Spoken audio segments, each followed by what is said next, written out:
Le thème de cet après-midi, nous allons parler du retour. Jesus coming back. Le Seigneur Jésus revient. On va démarrer par une lecture dans 1 Corinthiens, chapitre 15, le verset 52. En un instant, en un clin d'œil, à la dernière trompette. La trompette sonnera et les morts ressusciteront incorruptibles et nous serons changés. Alors bien sûr, il s'agit de l'apôtre Paul qui nous laisse cette indication. Depuis des années, même des millénaires, je dirais, plusieurs se sont avancés à donner des dates pour le retour du Seigneur. À chaque fois, ces dates sont passées sans que le Seigneur Jésus revienne.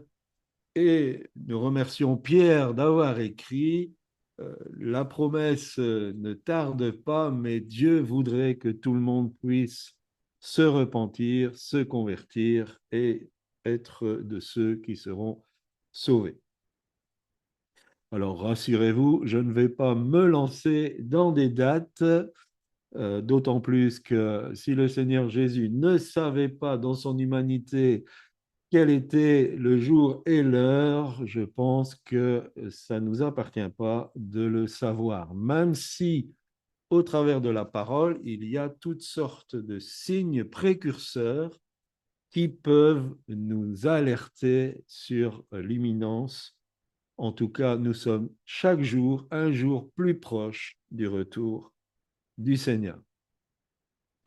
Dans la chrétienté, spécialement chez les évangéliques, il y a trois façons de voir ce retour. Alors, il y a les pré-tribulationnistes qui envisagent que le retour du Seigneur se fera avant les temps difficiles. Il y a, alors je ne sais pas comment on les appelle, j'ai décidé de les appeler les semi-tribulationnistes, c'est-à-dire qu'ils envisagent de vivre la tribulation qui durera 3 ans et demi, du moins si les calculs sont justes des exégèses, et le peuple de Dieu évitera la grande tribulation qui est aussi d'une période de 3 ans et demi. Et enfin, il y a les post-tribulationnistes qui envisagent que le retour du Seigneur se fera après la tribulation et la grande tribulation, c'est-à-dire 7 ans de difficulté.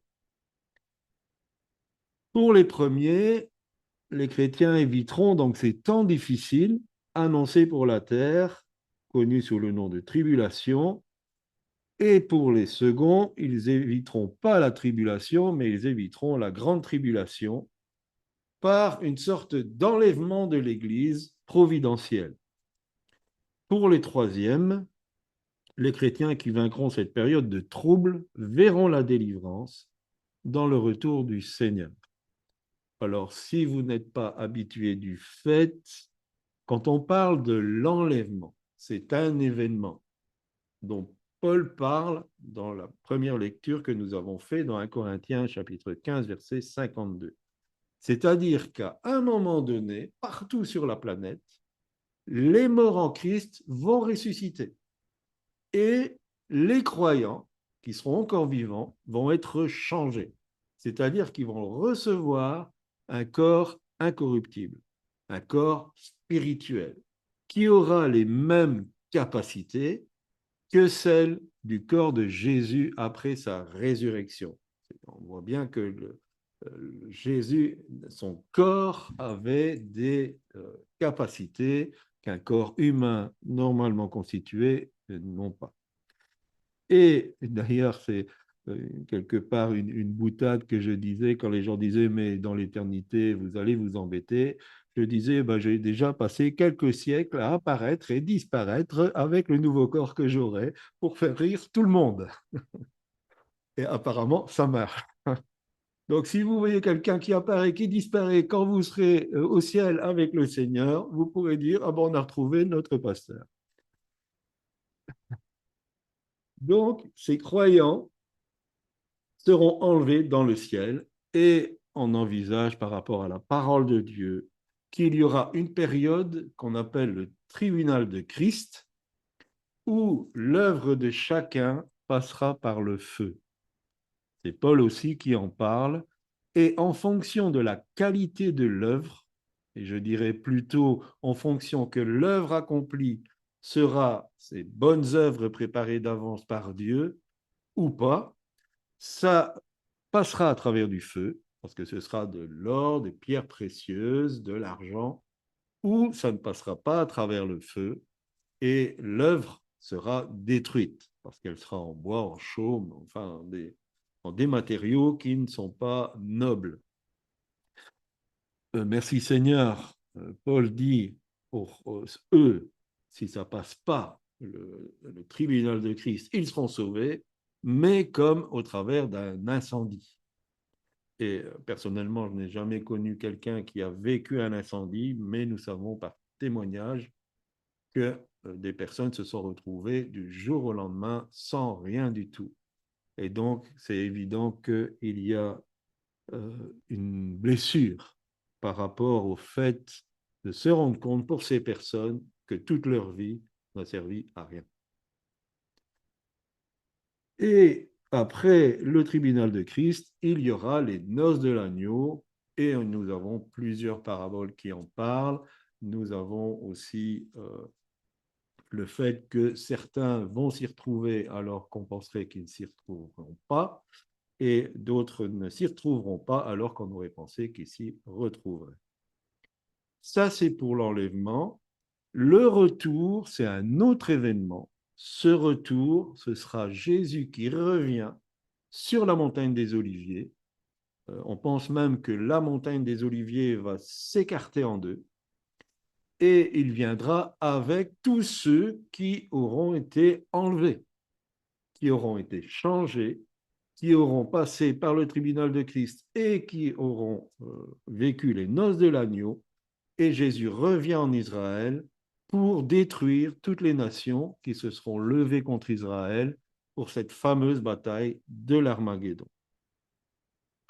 Et donc, si on a bien perçu ce que l'Apocalypse disait, ce sera une invasion qui viendra du Grand Nord et aussi de l'extrême Orient. Donc, certainement une alliance des Russes et des Chinois. Et disons qu'à l'époque où ça a été écrit, une armée de 200 millions de soldats, c'était difficile à envisager. Mais avec un pays qui a 1,3 milliard d'habitants, on peut envisager qu'une armée de 200 millions, ce n'est pas exagéré. Et pour leur passage, l'Euphrate va s'assécher. Et donc, ils vont pouvoir cerner Israël, essayer de le détruire. Et c'est à ce moment-là que Jésus revient parce que les Juifs auront reconnu leur Messie.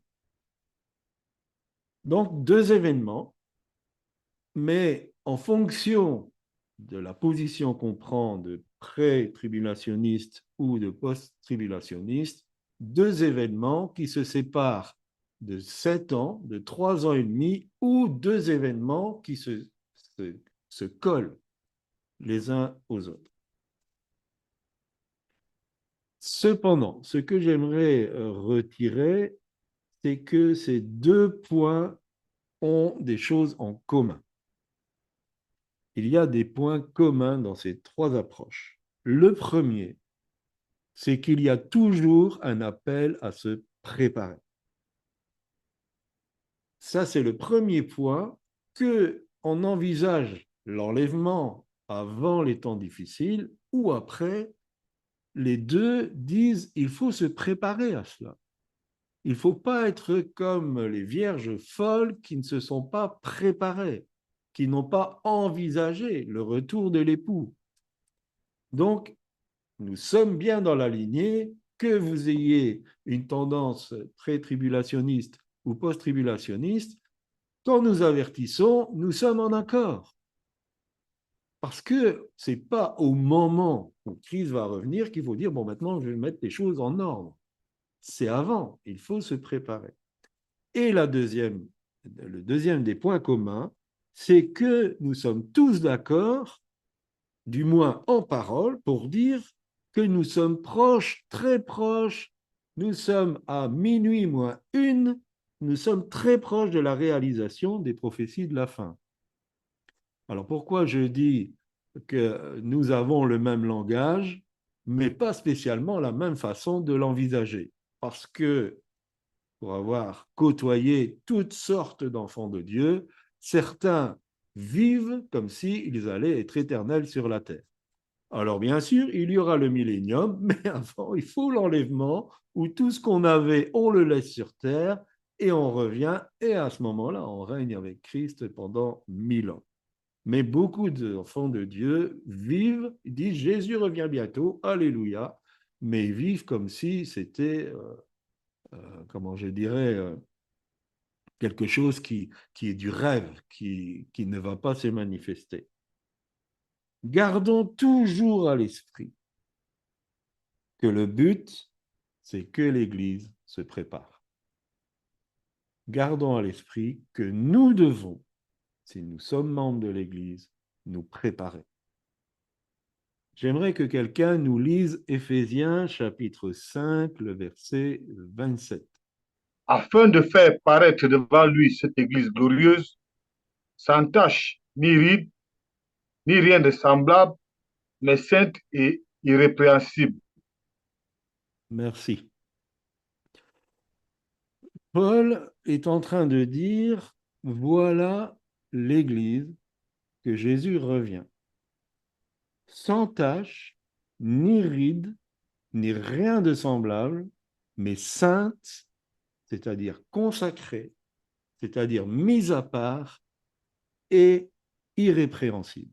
Irrépréhensible. Ça veut dire qu'on ne peut lui faire aucun reproche.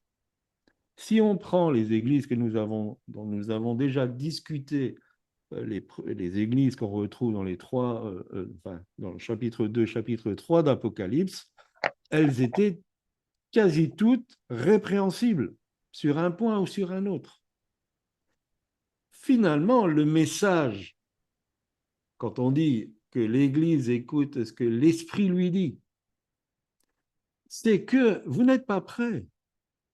Et si on faisait un scanner, une sorte de photographie de l'Église, ou du moins de ceux qui se revendiquent de Jésus-Christ, cette image ne reflèterait certainement pas, en tout cas pour beaucoup, cette Église sans tache, ni ride, ni rien de pareil.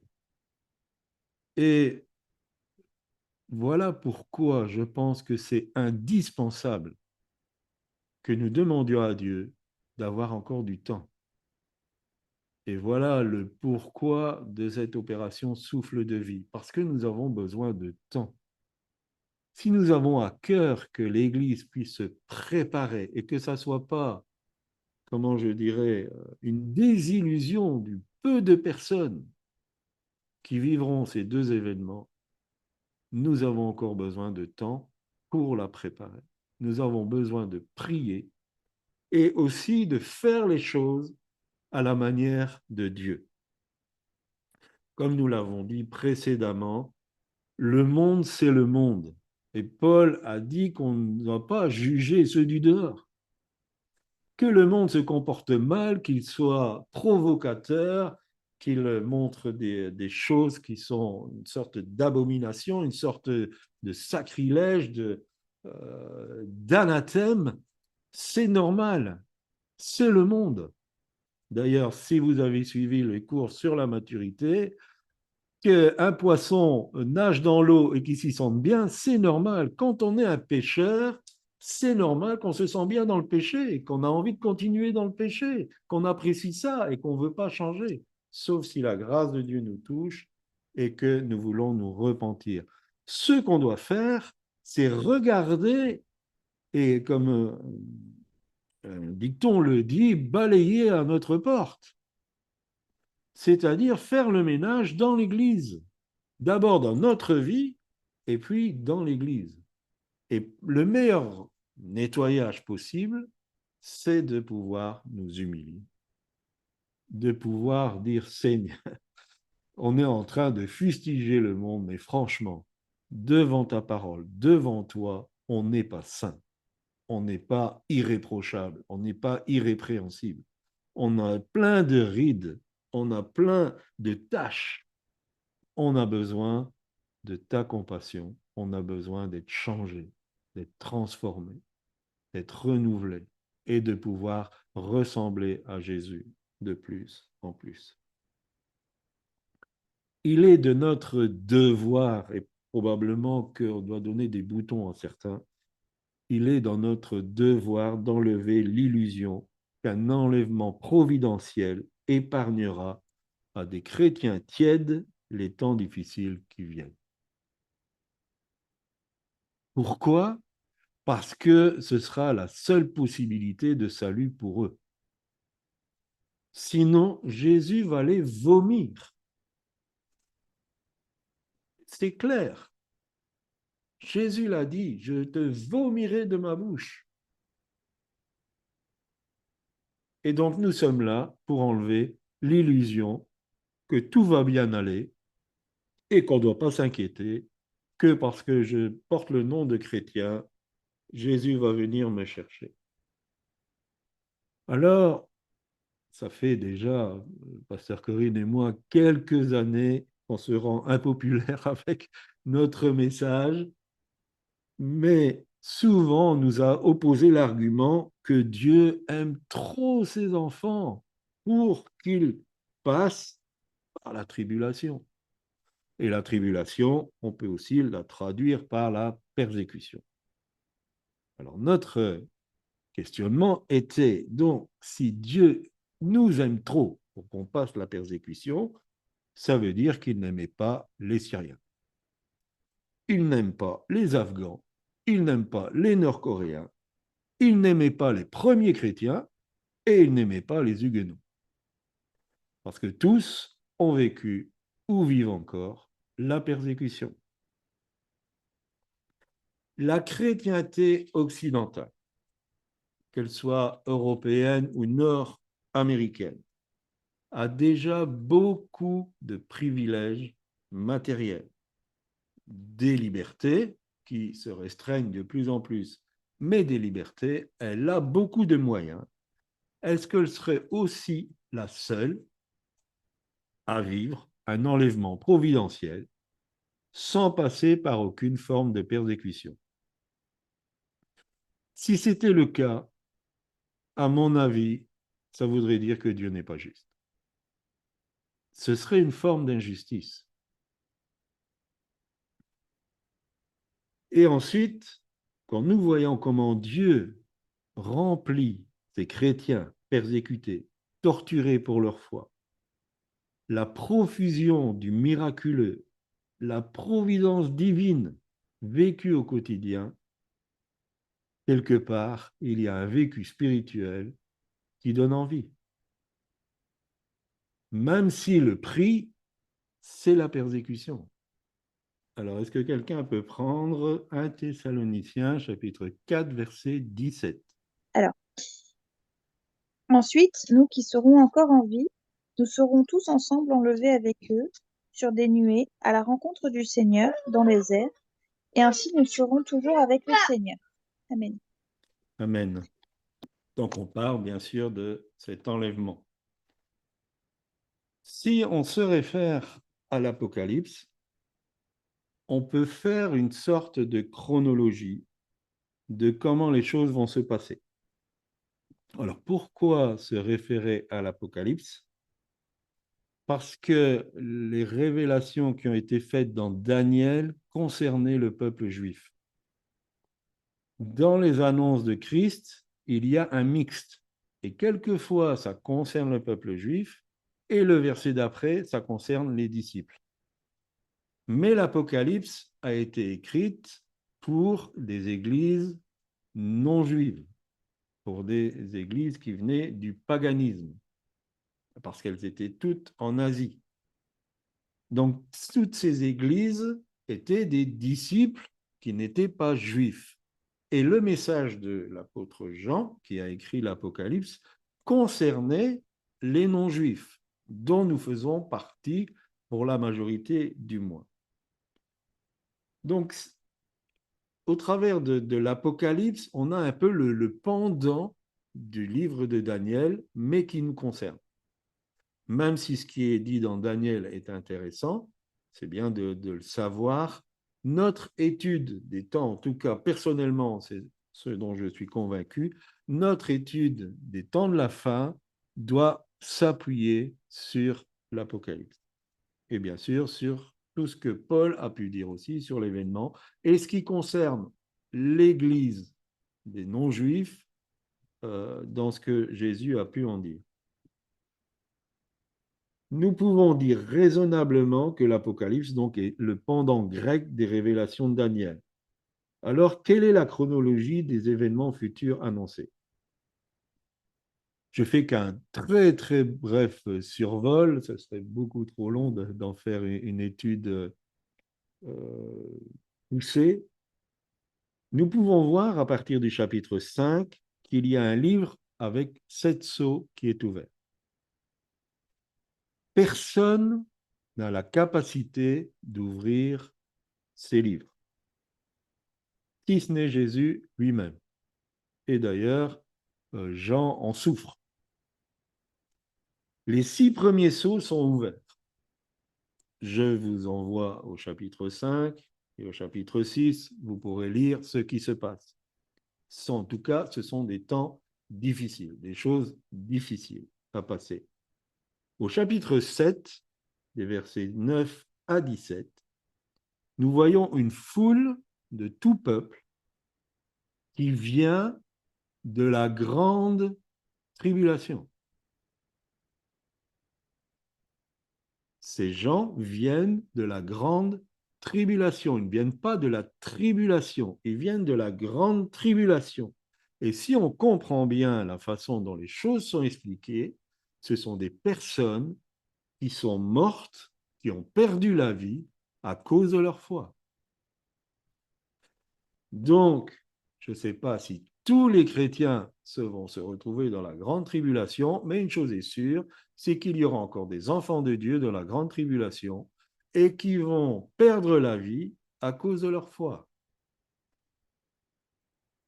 Après l'ouverture du 7e sceau, il y a 7 trompettes.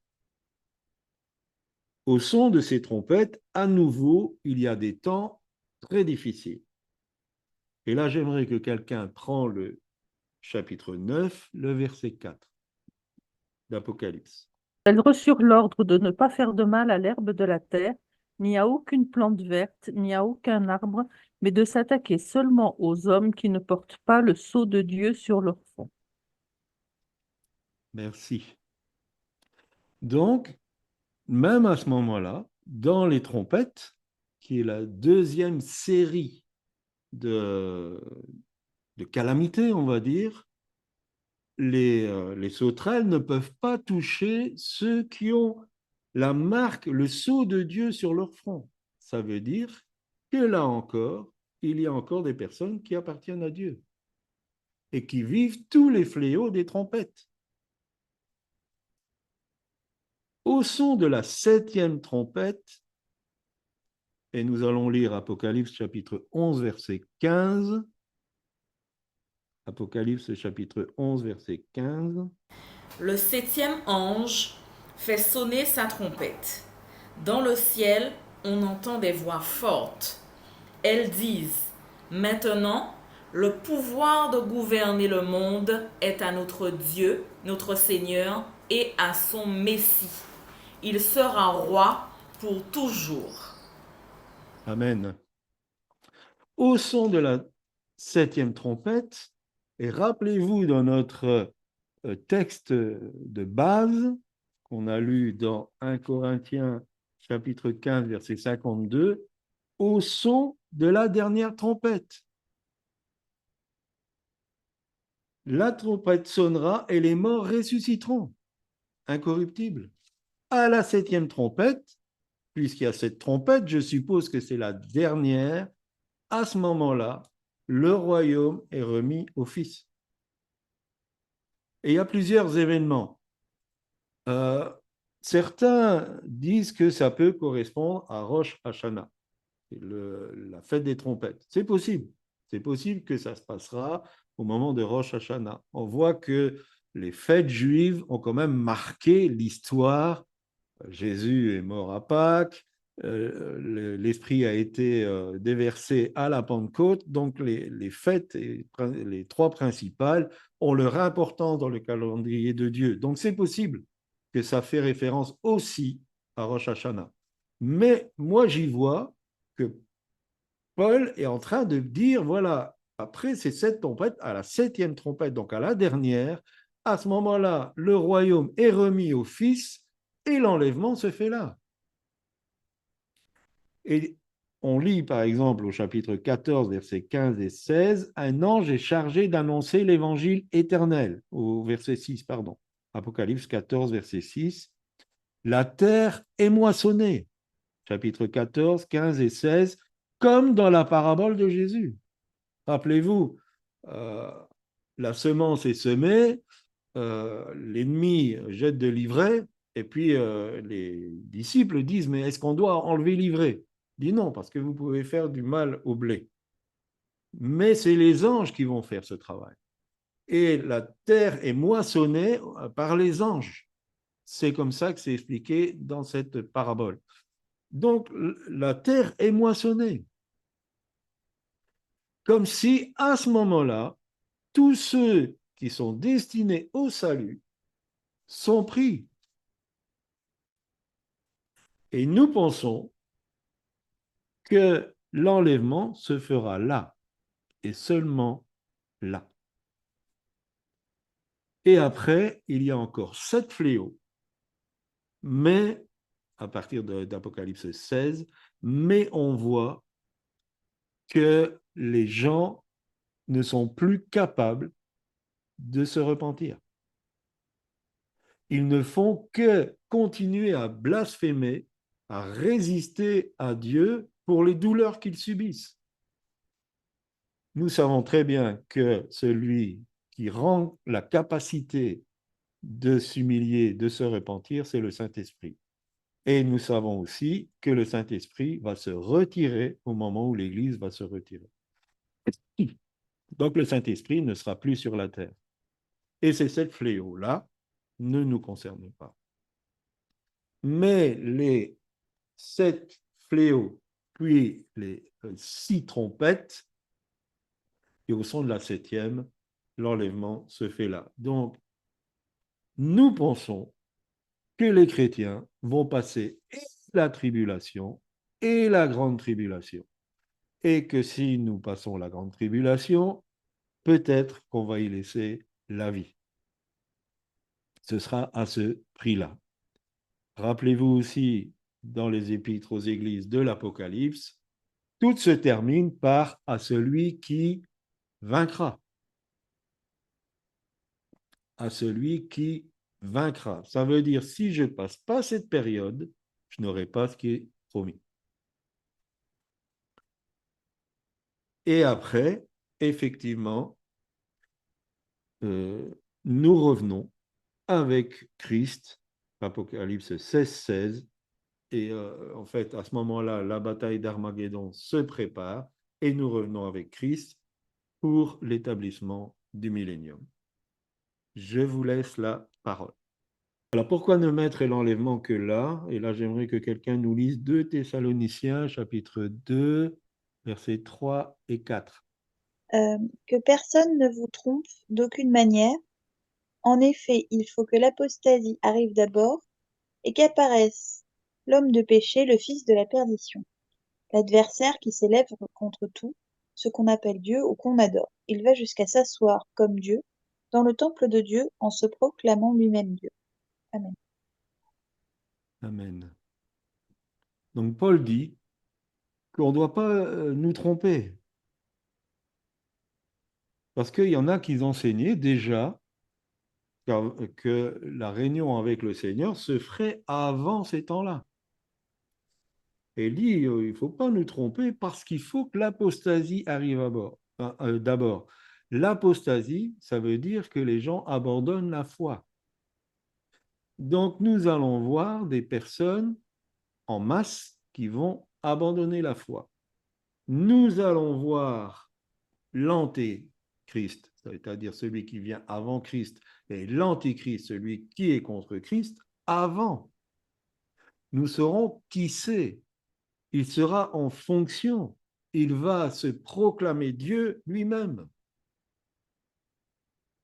L'Église va voir cela avant la réunion avec le Seigneur Jésus. Donc, l'antichrist, l'appelez comme vous voulez, fonctionnera et il persécutera les chrétiens et ils vont abandonner la foi. Une grosse majorité.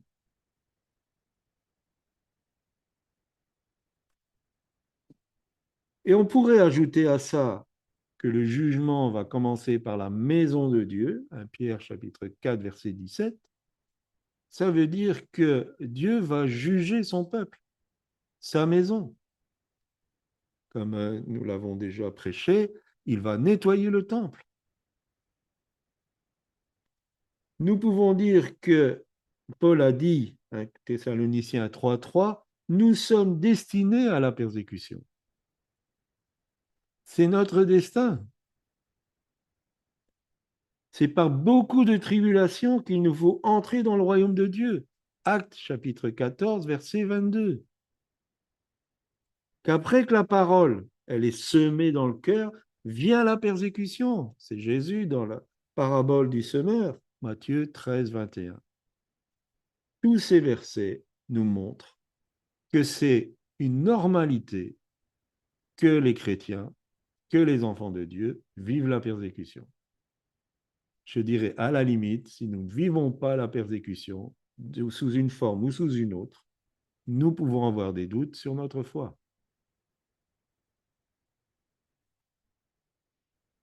Et quand Dieu permet la persécution, parce que je sais, on va dire, c'est quoi ça, le Dieu que tu prêches et auquel tu crois? Il a en vue l'épuration de son peuple. Rappelez-vous, l'Église sans tache, ni ride, ni rien de semblable, irrépréhensible, sainte. Dieu a en vue l'épuration de son peuple. Jésus sera un mari très exigeant. Et il a le droit. Il est le summum. Il est au-dessus de tout. Il a le nom qui est au-dessus de tout nom. C'est un roi. Et un roi ne va pas avoir une épouse qui ne répond pas aux normes d'un roi. Et c'est normal. Et Dieu permet la persécution parce que ça épure son peuple. C'est certes terrible pour ceux qui la vivent, et certains la vivent d'une manière très forte, mais c'est souvent indispensable pour les chrétiens tièdes pour qu'ils abandonnent les rudiments du monde et qu'ils se focalisent sur leur véritable vocation. Est-ce que nous pouvons penser honnêtement que l'Église des derniers temps va être épargnée de cela? Je suis convaincu, mon épouse et moi, nous sommes convaincus que non. Et notre mission, c'est de préparer tous ceux qui veulent nous entendre à cela. Tout ce qui est dans EZ37M, que ce soit les Coffee Time, que ce soit les opérations Souffle de Vie, que ce soit le centre de formation biblique, que ce soit le réseau et la possibilité d'ouvrir des e-maisons ou des groupes L, tout ce qui est fait n'a qu'un seul but, préparer ceux qui le veulent pour ces temps difficiles, à pouvoir vivre, survivre et vaincre pour être avec le Seigneur. Les écrits libres et vainqueurs n'a qu'un seul but, que vous soyez libres et vainqueurs, et que vous héritiez de tout ce qui sera donné à ceux qui auront vaincu. Nous faisons cette proclamation. Nous sommes venus, nous avons vu et nous avons vaincu. Amen. Malgré tout ce qui vient d'être dit, frères et sœurs, soyez persuadés que Dieu gardera debout celui qui se confie en lui. Même si des temps très difficiles s'approchent à grands pas, levons nos têtes. car ils sont annonciateurs de la délivrance finale. Jésus l'a dit, quand vous verrez toutes ces choses, levez votre tête. Votre délivrance arrive. Si nous nous enracinons dans la parole de Dieu, si nous le cherchons de tout notre cœur, il ne nous laissera jamais tomber et il nous prendra près de lui. Comme des hommes avertis et des femmes averties, préparons-nous en recherchant encore plus l'intimité avec ce Dieu extraordinaire. Enracinons-nous dans sa parole, celle-ci. Tout y est, tout est dit, tout ce que nous devons savoir. Cherchons à reconnaître toujours plus la voix du Saint-Esprit. Et continuons inlassablement à combattre le bon combat. Et après avoir tout surmonté, nous recevrons une récompense éternelle. Amen. Merci de m'avoir écouté. Je vous laisse encore la possibilité de vous exprimer.